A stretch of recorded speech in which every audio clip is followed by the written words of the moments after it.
In this module, we will be looking at social networks and digital forensics. Social networking has quickly become the most common, popular way to connect with people around the world. Due to the popularity and effectiveness of these social networks, companies are continually expanding upon the technology of social networking, making greater advancements. Social networks, including Facebook and Twitter, can be accessed not only through a computer, but also through a mobile device and a tablet. Some of the most popular social networks that are also relevant to digital forensic cases include Facebook, Twitter, Instagram, Tumblr, Vine, Pinterest, and YouTube. Along with the expansion of different social networks comes the advancement of technology.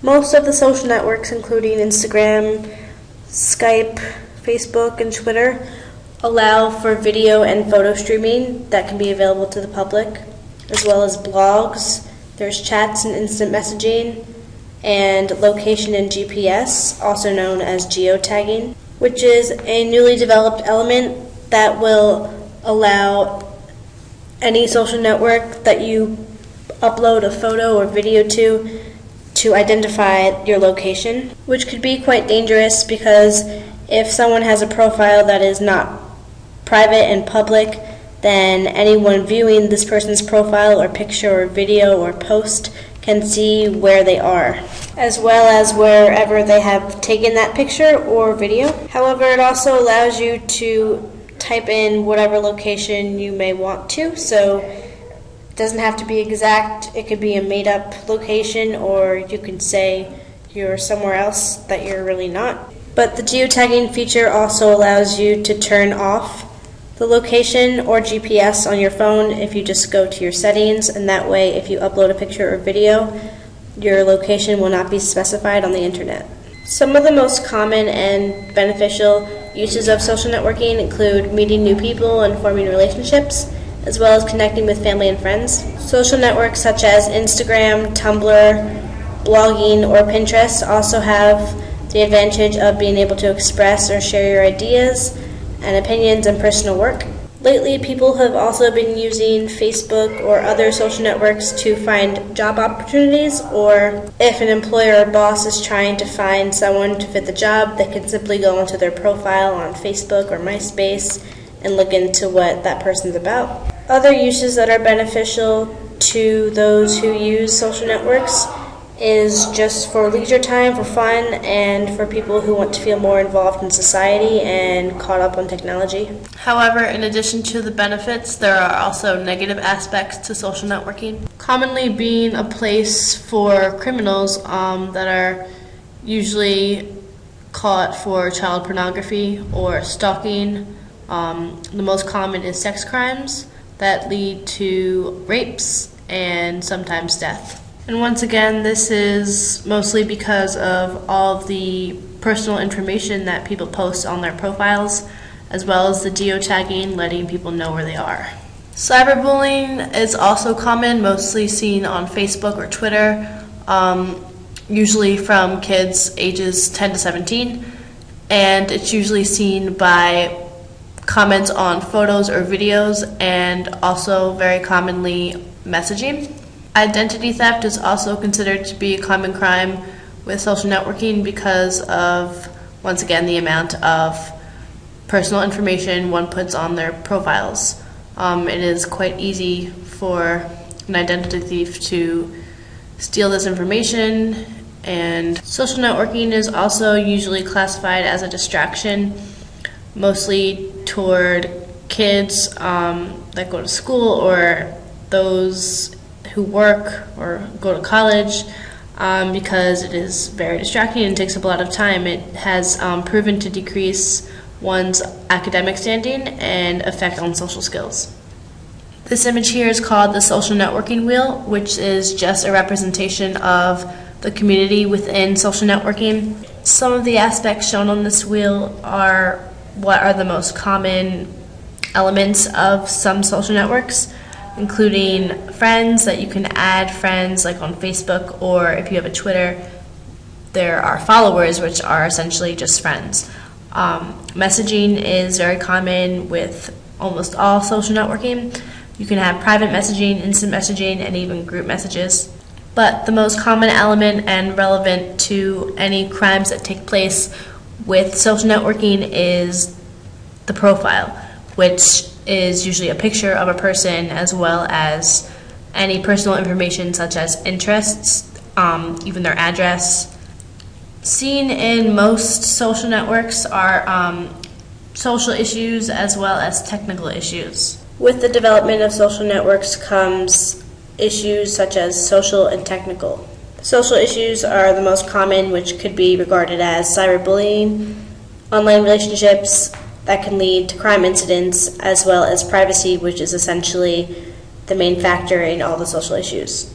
The social issue of privacy is considered to be the most relevant amongst those of social networking, and this is because of the amount of information that people post onto the internet, which they wouldn't necessarily want to end up in someone else's hands. But the issue could also be put onto the social network itself, because these social networks keep track of all interactions used on their sites and save them for later use. And the issue of privacy could also be regarded as technical because this includes cyberstalking, location disclosure, social profiling, third-party personal information disclosure, and government use of social network websites in investigation without the safeguard of a search warrant. But aside from privacy, the most common technical issue would be the error in loading servers. And this is usually due to the amount of servers on the network at once, causing an overload of information for the website. But it's also common for when the social networks have to make updates or changes, just maintenance to their websites. And so they have to have the site down for a time period that could be between 10 minutes to even a day. Now, along with social networking comes legal cases that are involved with these sites. This link takes us to an article that discusses some of the most common crimes that are involved with social networking, such as cyberbullying and online harassment, as well as the issues of privacy rights. An example showing how social networking and crime can be involved is in this paragraph discussing how something such as a racial slur used on a public website can be used as evidence in a case. And as stated in that article, every little detail of people's lives is now broadcasted, tweeted, or blogged about.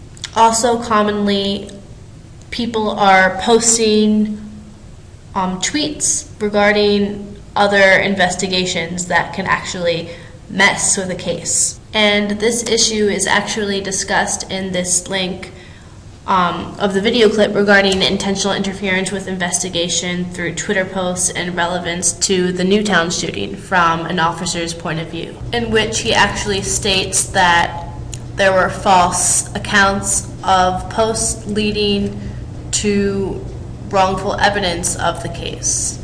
There are many pros and cons that go along with social networking.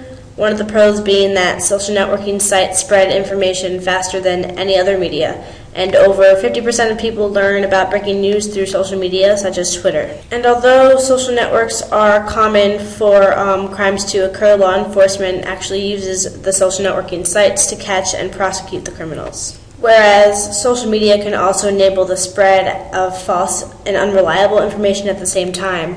49% of people have heard false news via social media, usually through Twitter. And the biggest concern would probably be considered privacy, because the social network site lacks privacy.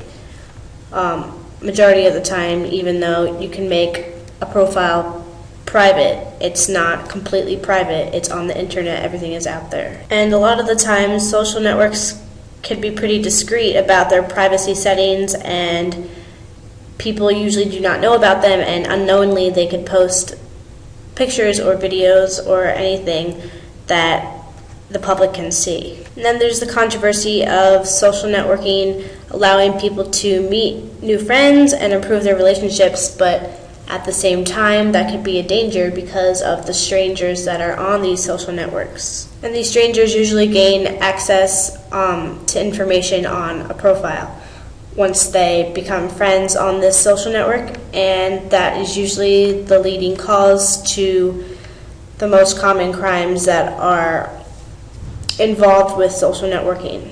One case involving Facebook was a case study shown how the police used Facebook to arrest a sex predator. In this case, it showed how a defendant posed as a sorority sister named Lexi on 4 different Facebook accounts with 4 different profiles and messaged pledges of different universities with vulgar demands and threats through Facebook chat. The investigators at the university were able to compare notes and contact Facebook for help. One of the detectives was able to subpoena an IP address to 3 locations, and this is because Facebook has the ability to look into IP logs that are retained up to 90 days. With this advantage, cybercrime was able to come into contact with Facebook and link 20 identified alias accounts belonging to the defendant Mitchell W. Hill, who was arrested on a Louisiana warrant where police seized his computer, linked to the online harassment of the 11 female victims. With this, the defendant was charged with video voyeurism, extortion, and attempted video voyeurism. Social networking is a big part of the entire digital forensics field. Law enforcement agencies are increasingly using social networking websites as crime-fighting tools in order to obtain certain information. It is now common that law enforcement will use these social networks to make their job easier during every step of their investigation because they have access to instant information. And the social media also makes the public's efforts to combat crime more effective. An example is shown in a case involving Jason Isbell, who was convicted of killing a passenger during a drunk driving crash, and the prosecution showed the jury Facebook pictures on his profile of him partying and drinking at bars in Tennessee. Now, as stated earlier, the technology of geotagging can pinpoint one's location with the upload of a video or a photo as well as a posting of a status. And once the location is uploaded to the internet, the information is actually stored to the browser's software unless otherwise changed in the privacy options. And this is certainly something that is used to the investigator's advantage because they are able to see either the location and time of a photograph taken that can make or break a case and lead to more evidence. Social networks, including Facebook, actually have law enforcement guides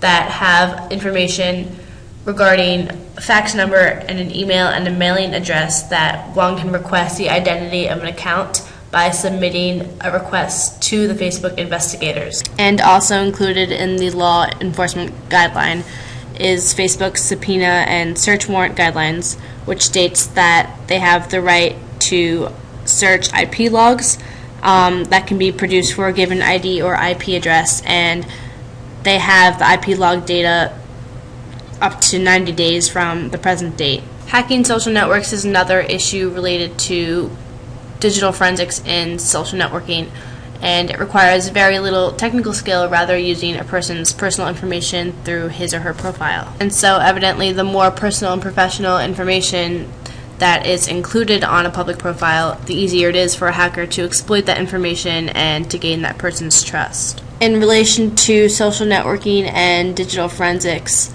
social networking is a prime factor in many crimes today aside from sex crimes, hacking and identity theft, as well as data mining.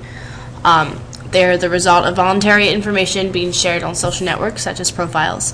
54% of burglars say that posting your status and whereabouts on social media is a victim's biggest mistake. The most common social networking crime being sex crime, 33% of all internet-related sex crimes were investigated through social networking, and when against a minor, there was a 50% chance that the photos or information of the victim were obtained from the victim's social media profile. However, social networking can also help solve crimes, according to digital forensic investigators. That's where they find most of their evidence on these social network profiles. And a survey found that of the 1,221 officers surveyed, that 80% have used social media to solve crimes, saying that Facebook is the best source of information. For more information regarding digital forensics and social networking, you can check out my website for a more in-depth view on the subject, as well as links to cases regarding social networking crime, pros and cons on social networking,